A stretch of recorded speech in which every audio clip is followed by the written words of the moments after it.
乱说了没吧？No，不了。破说了别嘛的，乱说了没吧？破说了别嘛的，乱说了没吧？ဒီလိုလေးမြန်နေအများကြီးပြန်ပြီဆိုလို့ရှိရင်ကျွန်တော်ဒီဆီအမကဗလိန်းတာမဟုတ်ဘူးနော် ရွာတော့မှာ ဒါပေမဲ့ဆီအမပြောတဲ့ဥစ္စာလွဲနေတယ်ဖုန်းဆိုတာဘာ ထိုင်းရောက်တော့ကျမဘာလို့လဲမသိဘူးသိလားထိုင်းရောက်တဲ့ချိန်မှာအဲ့ဒီလူစိတ်မဖြစ်ဖ ೇನೆ မနာလူစိတ်ကျမဖြစ်ထိုင်းဘာဖြစ်လို့သူတို့ကငါတို့တဲ့လမ်းတွေကောင်းရတာလဲဘာဖြစ်လို့သူတို့က24နာရီဘာလို့မီးလာရတာလဲနော်တို့နဲ့သူတို့နဲ့ကရုပ်ရည်ချင်းလဲအတူတူသပင်ရောင်ချင်းလဲအတူတူမျက်လုံးရောင်ချင်းလဲအတူတူနင်းနမိတ်ချင်းတောင်ထိဆက်ပြီးတော့တို့ကနေသေးတယ်အဲ့ဒါကိုဘာလို့လူမှုအဆင့်တန်းမှာတို့လည်းဘာလို့တားရတာလဲဘာလို့တားရတာလဲဆိုတာနဲ့ကျမမနာလူဖြစ်နော်အဲ့ဒီခံစားချက်ကအဲ့တော့တနေ့ကျတော့သိလားအဲ့ဒီမှာဒီလိုဧပြီပေါ့ဒီလိုမေဧပြီလာကြီးကိုကျမရန်ကုန်ကနေပြီးတော့ဗီဇာလေးယူပြီးတော့ချင်းမိုင်ကိုပြန်တယ်ချင်းမိုင်ကိုပြန်တော့2လတစ်ခေါက်ရန်ကုန်ပြန်ပြီးတော့ဗီဇာယူရအဲ့တော့ပြန်တဲ့ခါကျတော့တအားဒီလိုပဲပူနေတာပေါ့ပူတဲ့ခါကျတော့ကျမအခန်းပေါ်ကိုကျမတက်သွားကျမအခန်းပေါ်တက်သွားတဲ့ခါကျတော့ကျမနဲ့အတူပေါ့ချင်းမိုင်မှာရှိနေတဲ့ချင်းမိုင်တက်ကတူကចောင်းသားလေး2ယောက်3ယောက်နောက်ပြီးတော့ကျမနဲ့အင်မတန်ခင်းတဲ့အန်တီမြင့်ဆိုတဲ့အတော်ကြီးတယောက်သူကလိုက်လာတော့အခန်းပေါ်ရောက်တော့ကျမပါတဲ့ဗမာအစားတောက်ကလေးတွေပေါ့သူတို့ရော့ဆိုပေးနေတဲ့အချိန်မှာအင်မတန်ကိုကျဲလောင်ပြီးတော့များပြားတဲ့လေးမြန်အုပ်အတန်ကြီးကိုကျမဒီတိုက်ခေါင်မိုးပေါ်ကနေကြားအဲ့တော့ကျမဟာပူကလောင်ရတယ်ထဲအန်တီမြင့်ရဲ့လို့ဒီလေးမြန်တန်တွေကလည်းဆူလိုက်တာလို့အဲ့ဒါဘာလို့ကြာတာလဲဘာဖြစ်ကြာတာလဲလို့ငကိုကထိုင်းပေါ်သိတယ်မလားတိတ်အမြင်မကောင်းဘူးလေအဲ့တော့ပြောတဲ့ချိန်မှာအန်တီမြတ်အော်တဲ့ဆ iam မခဏနေအောင်လဲဆိုအပြင်ဘက်ကိုထွက်ကြည့်တော့သူကဆ iam မရေးတဲ့ဒီလိုလေးမြန်းနေအုပ်လိုက်ကြီးသွားတာဆိုရင်တော့တဲ့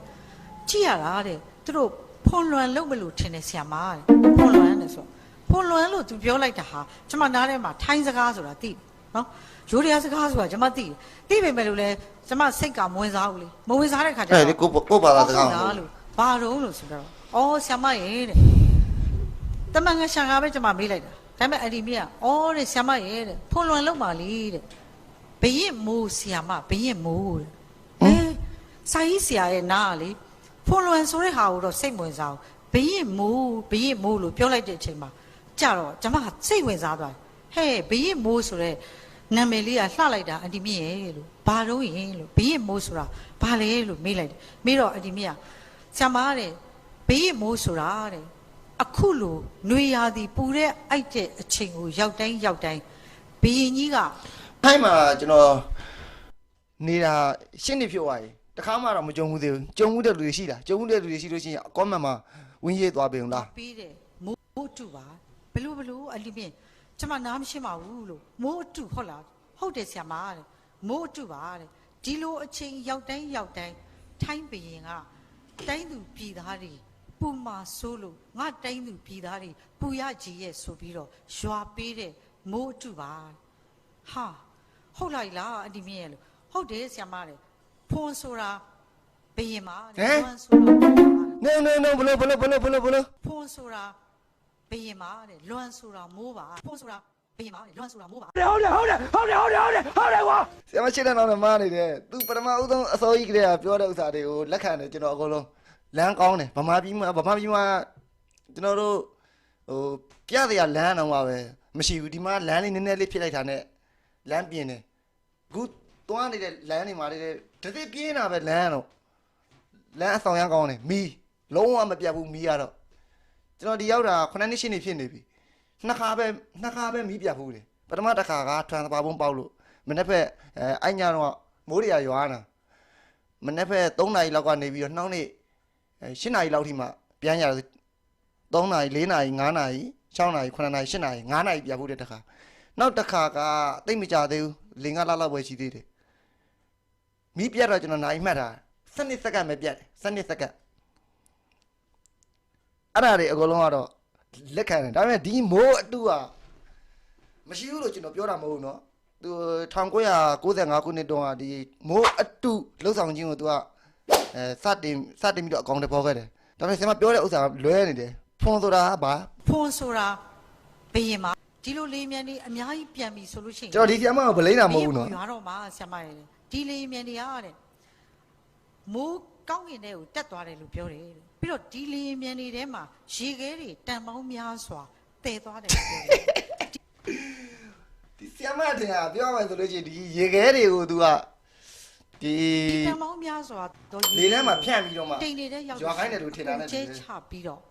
အဲ့ဒီဓာတုဗေဒဘုံနဲ့ခွဲတယ်လို့ပြောတယ်ဆရာမရဲ့ပြီးတော့မှ မဟုတ်ဘူးဆီယမမဟုတ်ကျွန်တော်ဒီထဲကကြည့်နေတဲ့လူတွေဟိုမသိမှဆိုလို့ပြောပြတာနော်မိုးတူရွာတယ်ဆိုတာစေးပါအိုင်ဟိုဒင်းရဲ့ဆိုဒီယမ်ကလိုဒိုက်ရဲ့ပလက်တီယမ်ကလိုဒိုက်ရဲ့အဲ့ဒါကို तू ကတိမ်ရှိမှအဲ့တိမ်ပေါ်ကိုဖြန်းရှာလိုက်လို့ရှိရင်အဲ့ကနေပြီးတော့မိုးရွာတာဒီတိုင်းဘာမှမရှိတဲ့ဥစ္စာကိုလုပ်လို့မရဘူး ဟိုရွာချစေတာလို့ပြောတယ်ကျမ तू မိုးဘယ်လိုဖြစ်ပေါ်လာဖို့ရှင်းပြလာဖို့ကျမစိတ်ဝင်စားအောင်အဲ့ဒီမိုးကျတကယ်ရွာမှာလားဆိုတော့စိတ်ဝင်စားတာလေအဲ့တော့အလီမြင့်ရဲ့လို့အဲ့လိုဆိုရင် ကျွန်တော်ကတော့တခါမှမကြုံဘူးကြုံမှုတဲ့လူရှိကောင်းမှဝင်ရေးသွားလိုက် လီမြန်နေပျောက်သွားပြီတဲ့လီမြန်တန်နေပျောက်သွားလို့ရှိရင်အဲ့ဒီမိုးရွာတော့မှာတဲ့ခဏလေးစောင့်ကြည့်တယ်ပြောနေတော့အချိန်မှာပဲဖြတ်ဆိုမိုးတွေခဏလေးနေတော့ကျမရှိရဝရန်တာကအမိုးပေါ်ဖောက်ဆိုပြီးတော့မိုးတန်လေးတွေကြားအဲ့တော့အန်တီမီကဟောဆရာမဖွန်လွန်လာပြီတဲ့လာတဲ့ဆိုပြီးတော့ဝရန်တာ ဒီဆရာမပြောတာမှားတယ်နော်ဖွန်ဆိုတာမိုးနောက်ကလွန်ဆိုတာပြောမလို့နိုင်ငံလို့ပြောမှာဘယ်လိုပြောမလဲ အဘက်ကိုထွက်ပြီးတော့ကြည့်တဲ့ချိန်မှာ နိုင်ငံတော်တို့ဘာလို့ပုံစံမျိုးပေါ့ အဲ့ဒီချိန်မှာမယုံနိုင်တဲ့ကျမလက်ကလေးနဲ့ခံကြည့် အေးနေပါဘူး တကယ် ဒီကတော့ပြောကြတာအေးနေပါ အန်တီမီဒါမိုးအတုနော်လို့ကျမပြောတော့မိုးအတုပါဆရာမရဲ့ဘေးကြီးကရွာပေးတယ်မိုးအတု စတွင်နေ ဒီမိုးအတုဟာဖြည်းဖြည်းချင်းဖွဲကနေတဲပြီးတော့တဲမဲရွာချအဲ့ဒီချိန်မှာကျမကြည့်နေ ငါထိုင်းတကပြန်နေအောင်မယ်ငါထိုင်းတကပြန်နေအောင်မယ် ကေခေါလီယန်တမင်စားပြီးပြီလား ပါပဲအန်တီမီကဆရာမကြီးတဲ့မိုးကြီးကြည့်မနေပါနဲ့အောင်တဲ့ဟိုးအောက်ကိုကြည့်လိုက်ပါအောင်တဲ့ပြောတော့ ဘာလုပ်နေကြလဲ ဝရန်တာနေအောက်ကိုကြည့်လိုက်တဲ့အချိန်မှာအိမ်တိုင်းရဲ့ရှေ့မှာယူရီးယားနိုင်ငံသူနိုင်ငံသားထိုင်းနိုင်ငံသူနိုင်ငံသားတွေဟာအိမ်ရှေ့ကိုထွက်တချို့ကလည်းဝရန်တာတွေထွက်ပြီးတော့လက်အုပ်တွေချီးပြီးတော့ဖွန်လွန် ဆောက်ခွမပြောင်းနဲ့ဟဲ့ ပြောတယ်ကျမဆရာမကဒါသူတို့ကဘီညိုကျေးဇူးတင်လို့ကြော့နေကြတာ ခပ်မခါ ရောက်တိုင်းသူပြည်သားတွေပူမာဆိုးလို့မိုးရွာပေးတဲ့ဘီညိုသူတို့ကြော့နေကြတာ ကျွန်တော်တော့တခါမှမကြုံဘူးနော် ကြည့်ပြီးတော့ဒီတခါတော့ မိုးအတူရွာတာတခါမှမကြုံဘူးတကယ်တော့ရှိခဲ့တယ်ဒါပေမဲ့ကျွန်တော်တို့ရောက်ကလေးကနေခုထိကတော့တခါမှမကြုံဘူးသေး မ ဘူး နာလို့မဖြစ်တော့ပဲနဲ့ဘာစိတ်ကျမဝင်လာလဲသိလားတိတ်ကိုဝန်းနေတဲ့စိတ်ကျမအိမ်မှာဖြစ်ကျမမနာလို့မဖြစ်တော့ဝန်းနေတဲ့စိတ်ဖြစ်ပြီးတော့အော်ဒီလိုအချိန်မှာပူမာဆိုးလို့မိုးအထုကိုတောင်ရွာပေးတယ်လားဆိုပြီးတော့ဒီထိုင်းတိုင်းသူပြည် မှန်တကယ်တော့ပူမာဆိုလို့မဟုတ်ပါဘူးသူတို့ဟိုစပားတွေပါတယ်စိုက်ရပြောရတာခက်လို့တကယ်အဲ့ဒါကိုစလိပြီးတော့အကောင်တွေဖော်တော့ကလည်းအဲ့ဟိုထိုင်းနိုင်ငံမြောက်ပိုင်းဘက်ကျွန်တော်တို့ကိုရှင်းမိုင်ရှင်းရိုင်ဘက်တွေပါတယ်အဲ့ဘက်ရှမ်းတွေမှာဒီစိုက်ကပြောရတာအခက်အခဲဖြစ်မှာဆိုလို့ဆိုပြီးတော့အဲ့လိုမျိုးအဲ့ဥစ္စာအကောင်တွေဖော်လိုက်တာပေါ့1995ခုနှစ်က ဒီမှာလက်ကဘယ်ကိုရောက်သွားလဲဆိုတော့တယ်လီဖုန်းလေးစီကိုရောက်သွားနော်ကျမမမြင်ဘူးတဲ့ တော်ရှေးဝိုင်းတော်ပြီကျွန်တော်ကပြောချင်တာဒီဆီယမကိုဗလင်းတာမဟုတ်ပါဘူးအဲ့ပို့ကအောက်မှာလည်းပဲဒီမတိတဲ့လူတွေဝင်ရတာရှိတယ်တကယ်မိုးတူကရှိလားမရှိဘူးလားဆိုပြီးတော့မေးထားတဲ့လူတွေရှိတယ်အဲကြောင့်မို့မိုးတူကမရှိမို့ရှိတယ်တကယ်ရှိတယ်ဒါပေမဲ့ခုနောက်ပိုင်း